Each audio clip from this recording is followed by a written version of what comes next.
The 2020 roller coaster ride is well crossed the halfway point, which means we're getting closer towards greeting the next generation of video game consoles. Both gladiators in the arena, Sony and Microsoft, have revealed a great deal about the weapons they're bringing into the 9th generation battle, and it's all extremely exciting.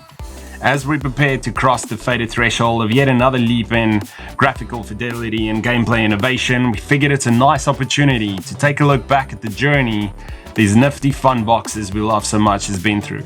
And with every great journey, we must start at the very beginning. A good place to start indeed.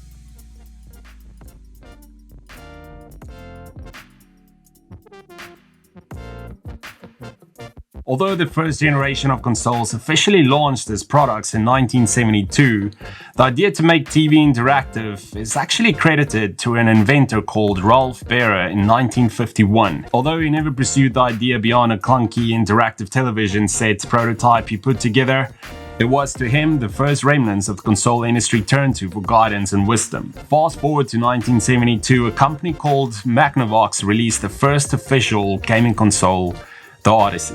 This Pong-playing box set some of the mainstay standards we associate with game consoles, including detachable controllers and interchangeable cartridges. It also paved the way for a whopping 888 game consoles that launched across the next 12 years, after which the first generation came to a close.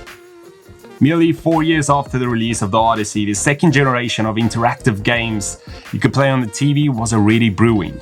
This is also some of the more recognizable names in the industry that got their start. Now, between 1976 and 1992, along with the Magnavox, a slew of new companies including Atari and Coleco launched what today are considered some of the most influential consoles of all time. Consoles like the Atari 2600, its successor the 5200, and ColecoVision supported pixel graphics that gave developers the flexibility to visually represent more objects. It's also a year where concepts like levels, lives, and puzzles were leveraged to create more elaborate experiences. With only a year to go before the official end of the console's birth generation, the third generation was already upon us, and with it came one of the most impactful boxes to grace the industry, the Nintendo Entertainment System, or the Nintendo Family Computer to be precise, was first released in Japan. This is where consoles began indicating their power in bits, with Gen 3 leading the charge at 8 bits. It would only be 2 years later when the Western counterpart, the NES, will see the light of day.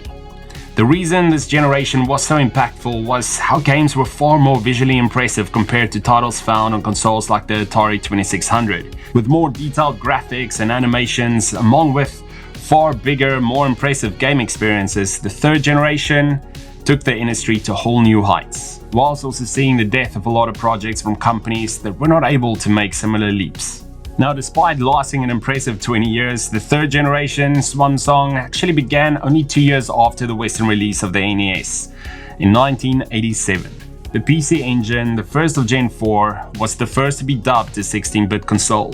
Despite its main processor actually being only 8 bits, it supported a 16-bit video color encoder. Games, however, only began to look far more impressive a year later when Sega released the Genesis, also known as the Mega Drive, in 1988. One of the most influential consoles ever, the Genesis had an actual 16-bit processor which took graphical fidelity, sound design, and game development to whole new heights.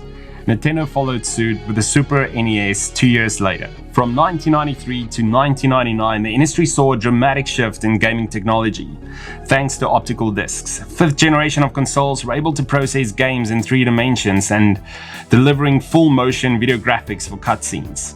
It's here where a new big player in the scene, Sony, came in with the first ever PlayStation console. It's at this point where the lines between arcade titles and console titles began to blur.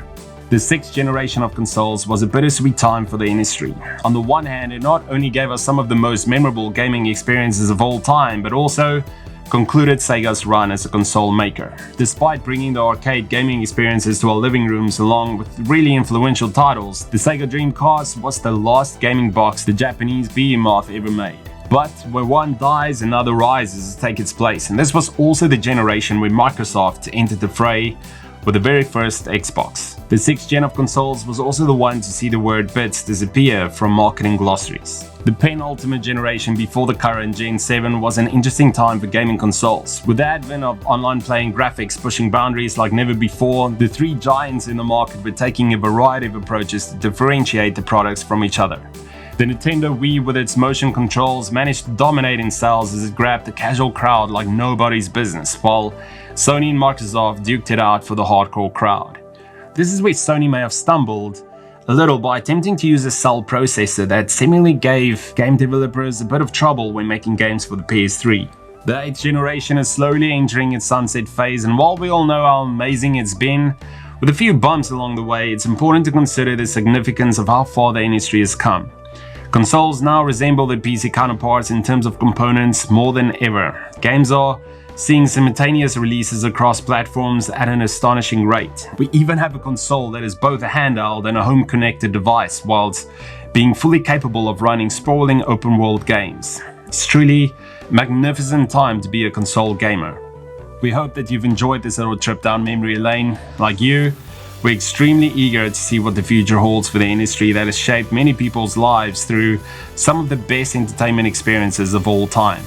So which was your favorite console generation? Let us know in the comments below, and we'll see you in the next video.